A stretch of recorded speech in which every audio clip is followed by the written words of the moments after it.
Des chants et des slogans à la gloire du FPI et de Simone Gbagbo, on en a entendu toute la journée d'hier à la résidence de la famille Gbagbo à Cocody.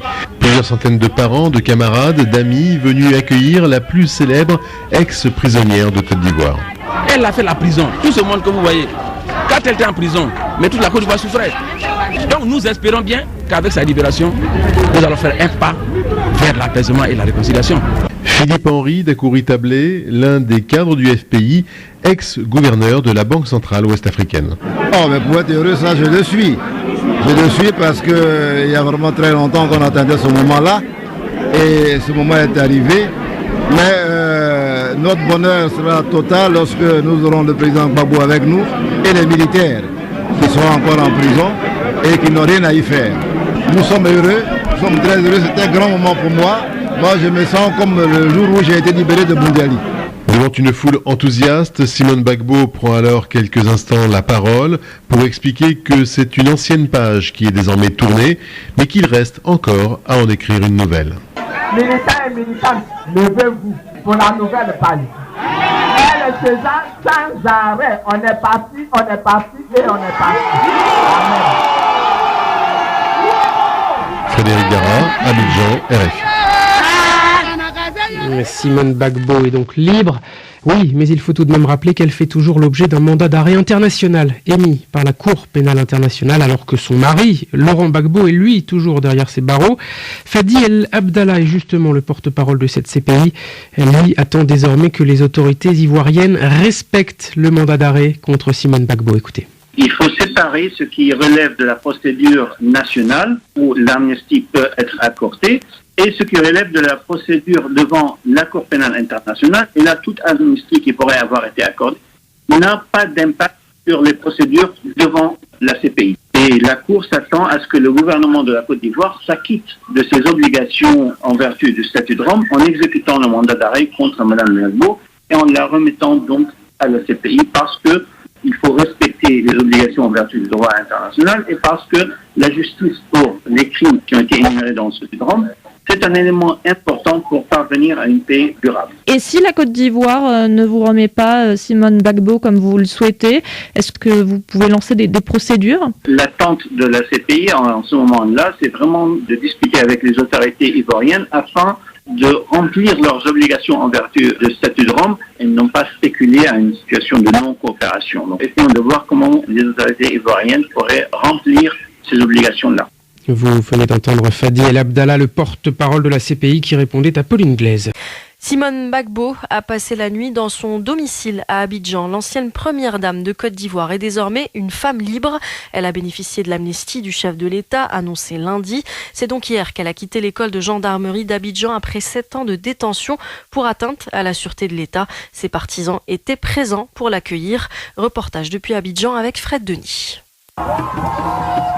Quand la voiture transportant Simone Gbagbo arrive à sa résidence du quartier Riviera Golf, les militants FPI sont déjà présents par centaines, chantant, dansant et sifflant de joie. Encerclée par une foule de supporters, l'ex-première dame s'extirpe tant bien que mal de sa voiture, offre un large sourire et salue la foule de la main. Un retour triomphal pour celle que l'on nomme la Dame de Fer et une joie immense pour ses militants. Vraiment la liberté, la tolérance, le pardon est ce que nous prenons en Côte d'Ivoire. Nous les Ivoiriens, nous sommes des êtres de paix, des êtres d'amour, des êtres accueillants. Et vraiment, ce jour-là est le jour qui convient au caractère des Ivoiriens. C'est la joie, c'est le retrouvailles. C'est vraiment la fin de la guerre maintenant. Les Ivoiriens vont se retrouver, ils vont apprendre à travailler ensemble. On ne va pas se venger, non. Au contraire, c'est la joie totale. Simone Gbagbo a brièvement pris la parole en mettant la politique de côté. Elle s'est contentée de remercier tous les militants du FPI et a apporté un soutien appuyé à Aboudraman Sangaré, le gardien du temple du couple Gbagbo. En tout cas, j'ai été impressionné par la prestation d'Aboudraman Sangaré. Il est à l'image du Front populaire ivoirien. Tu le pousses, il est là. Tu le frappes, il est là. Tu l'envoies en prison, il est là. L'ex-première dame ivoirienne a juste appelé à une refondation du parti sur une nouvelle base. À Abidjan, Fred Denis pour Médir. Et l'amnistie de 800 personnes a donc été saluée par la classe politique, mais hier, 11 ONG ont dénoncé un geste de mépris vis-à-vis des victimes des violences post-électorales de 2010-2011. Ces ONG ont ajouté qu'aucune amnistie ne devrait s'appliquer pour les crimes de guerre et les crimes contre l'humanité. C'est un geste de mépris pour les victimes parce qu'il est évidemment trop facile de leur demander de pardonner après les crimes qui ont été commis. Je pense évidemment aux crimes commis à Yopougon ou à Bobo, la répression des différentes manifestations. Et il y a quand même des raisons de croire que Simone Gbagbo pourrait avoir été impliquée dans ces différents crimes. Et le président Ouattara avait l'occasion de mettre un terme à cette impunité. C'était son engagement et malheureusement cette décision vient le compromettre. Voilà, Antonin Rabek, vous venez de l'entendre de la FIDH qui est très amère après cette libération de Simone Gbagbo. Séverin Yao Kwame, je rappelle que vous êtes enseignant-chercheur en sociologie à l'université de Bouaké. Alors après ce qu'on vient d'entendre des associations de défense des droits de l'homme, des défenses des victimes de la crise post-électorale entre 2010 et 2011, est-ce que vous estimez que ça peut vraiment ternir auprès de la population, j'entends évidemment ivoirienne, le sentiment qu'elle a actuellement de joie, de satisfaction de la libération de Simone Gbagbo? Est-ce que finalement dans les semaines, dans les mois à venir, est-ce que ça va ternir cette réputation de Simone Gbagbo qui est de nouveau en liberté? Non, je ne pense pas que ça ternisse spécifiquement sa libération ou son image. L'autre chose, c'est en fait qu'il faut mettre sur la table qu'en fait, les Ivoiriens, toutes tendances politiques confondues, étaient en attente de vérité, étaient en attente justement d'une écriture lisible de l'histoire récente. Parce que les victimes ne se recrutent pas que dans un camp.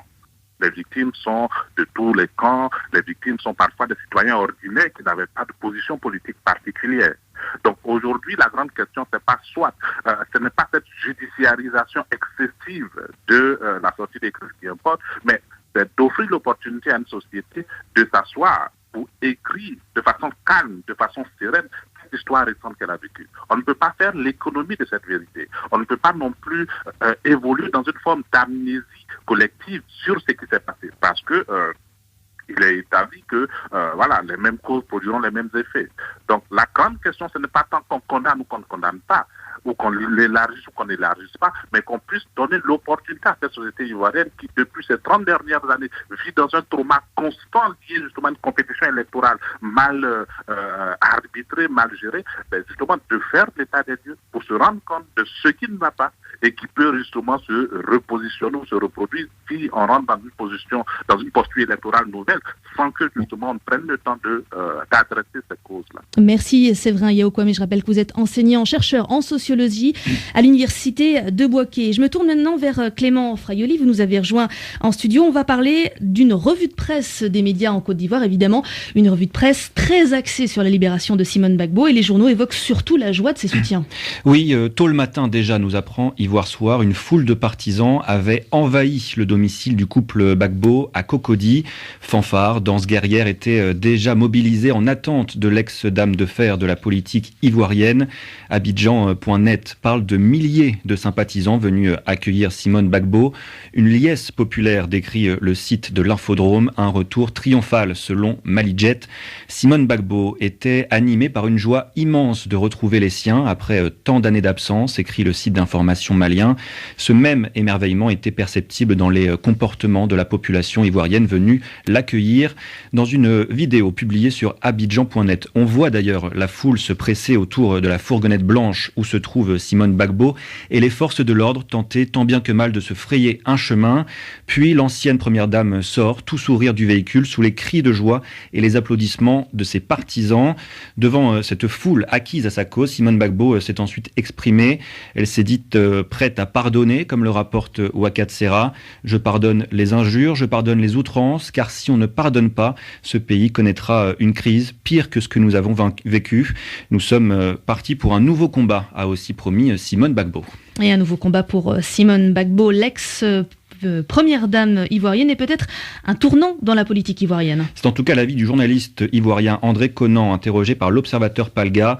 Selon lui, cette libération rebat et redistribue les cartes du jeu politique en Côte d'Ivoire. Le journaliste explique: la sortie de Simone Gbagbo va remobiliser davantage les bases qui commençaient à s'essouffler. En agissant ainsi, Ouattara espère court-circuiter Henri Konan Bédié et Guillaume Soro, ses alliés avec lesquels il entretient des rapports tendus. Une chose est certaine, conclut le journaliste, si la libération de Simone Gbagbo va réfréner bien des alliances hypothétiques, elle ne renforce pas pour autant le parti présidentiel dont la cote de popularité reste au pire niveau. Le média burkinabé Le Pays se réjouit tout de même de cette libération qui contribuera à relancer la machine de la réconciliation en panne depuis quelques années. Clément Fraioli pour cette revue de presse essentiellement consacrée à la libération de Simone Gbagbo, une revue de presse que l'on peut évidemment retrouver sur notre site internet.